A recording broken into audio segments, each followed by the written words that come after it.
এশার নামাজ পড়ে কেঁদেছো, বান্দা নামাজের মুসল্লা যখন বসে যাও, আমি আল্লাহকে তোমরা বারবার বলো আল্লাহ আমার গুনাহ মাফ করে দাও, তারপরও আমি তোমাদের এই গুনাহ মাফ করে নিই। তারপরও তোমরা নিশি রাত্রে মানুষ যখন ঘুমে যায়, তোমার বিবি যখন ঘুম যায়, তোমার ছেলে যখন ঘুম যায়, তুমি নিশি রাত্রে ঠান্ডা পানি দিয়ে ওযু বানিয়ে নামাজের মুসল্লায় বসে তুমি আবার যখন ডাক দাও, রব্বুল আলামিন পৃথিবীর কোনো মানুষ আমার গুনাহ সম্পর্কে জানে না, তুমি আমার গুনাহ সম্পর্কে জানো। আমি এমন গুনাহ করেছি আমার বিবি জানে না, বিবি গুনাহ করেছে আমি জানি না। আল্লাহ তুমি সব কিচ্ছু জানো, হে আমার প্রভু তুমি আমাকে মাফ করে দাও। আমার আল্লাহ বলে তারপরও যদি তোমাদেরকে আমি মাফ না করি, তারপরও বান্দা তোমরা আমার রহমতের দরজা থেকে ফিরে যাইও না। আমি তোমাদেরকে হুকুম দিচ্ছি, ওয়ালাউ আন্নাহুম ইয যালামু আনফুসাহুম জাউকা, বান্দারে যদি গুনাহ করে ফেলো আমার রহমত থেকে মুখ ফিরে তুমি চলে যাইও না। বান্দা আকাশ পরিমাণ যদি গুনাহ করো, পাতাল পরিমাণ যদি গুনাহ করো, সাগরের পানি পরিমাণ যদি গুনাহ করো, পাহাড় তুলনায় যদি তুমি গুনাহ করো, আমার দরবার থেকে তুমি নিরাশ হইও না। বান্দা আমি তোমাকে একটি রাস্তা পাঠাই দিচ্ছি, একটি পথ তোমাকে আমি দেখাই দিচ্ছি। সেই পথটি কোন পথ তোমরা জানো? ওয়ালাউ আন্নাহুম ইয যালামু আনফুসাহুম জাউকা, বান্দারে যখন তোমরা বরবাদ হয়ে যাবে তখন তোমাদেরকে একটা পথ আমি তোমাদেরকে দেখাই দিলাম, সেই পথটির নাম হচ্ছে আমার রাসূলের মদিনা। জুড়ে বলেন সুবহানাল্লাহ। বান্দা আমার নবীর দরবার গিয়ে কেঁদে কেঁদে তোমরা বলো ইয়া রাসূলুল্লাহ, ইয়া হাবিবাল্লাহ, আয়া আকা ইয়া রাসূলুল্লাহ। আল্লাহ কোরআনে বলেছে ওয়ালাউ আন্নাহুম ইয যালামু আনফুসাহুম জাউকা ফাস্তাগফিরুল্লাহ ওয়াস্তাগফার লাহুমুর রাসূল। আল্লাহ বলেছে হে বান্দা তোমরা ডানে না গিয়ে, বামে না গিয়ে, পিছে না গিয়ে তোমরা সরাসরি আমার নবীর কদমে চলে যাও। আমার নবীর কদমে গিয়ে আমি আল্লাহর দরবারে তোমরা তওবা করো।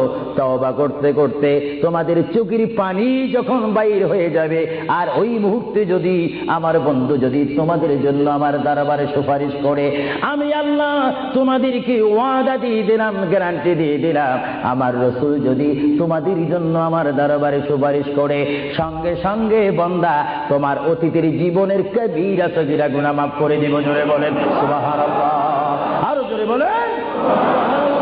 আমার আপনার গুনাহ মাফ করার জন্য রাসূলুল্লাহর দরবারে যাওয়ার দরকার আছে কিনা?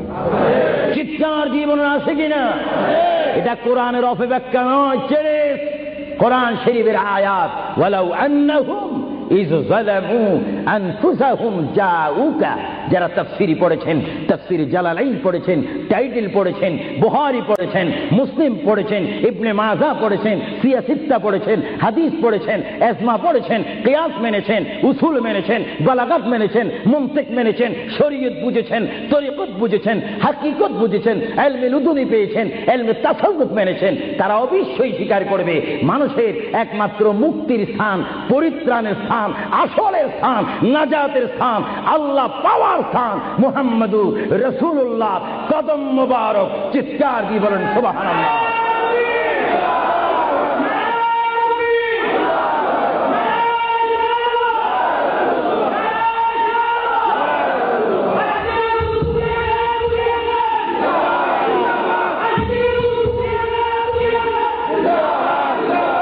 আপনারা সেই রাসূল চান কি চান না?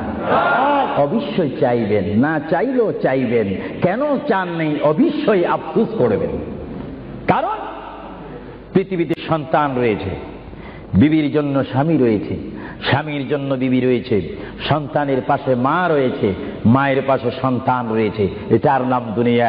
আর দুনিয়া ও মাজরাতুল আখিরা।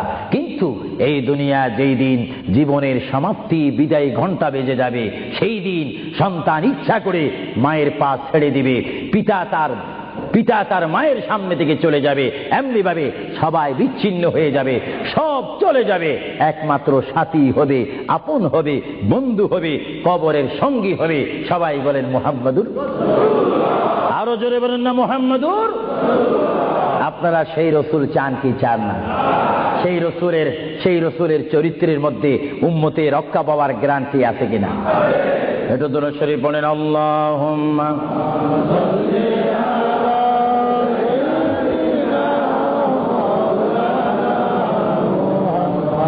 وعلى آل নিশ্চয়ই